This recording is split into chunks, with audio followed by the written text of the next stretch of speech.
天下為公呢4個字呢，係出自《禮記·禮運》嘅。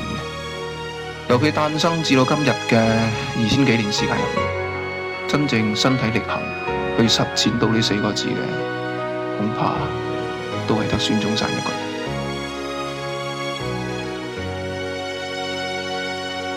佢係罕有嘅信奉直接民主嘅領袖，佢相信每個人都應該平等咁去擁有權力管理社會。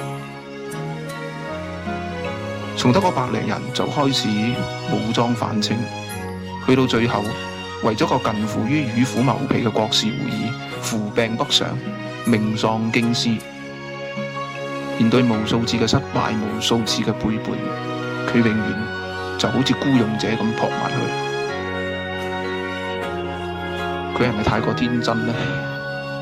其實，與其話佢太過天真，不如話佢係認識現實之後，仍然用最大嘅善意去面對呢個社會。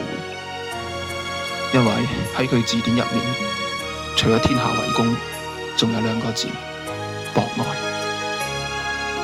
佢話每個中國人都想做皇帝，而民主就係4萬人一齊做皇帝，呢個就係佢嘅理想。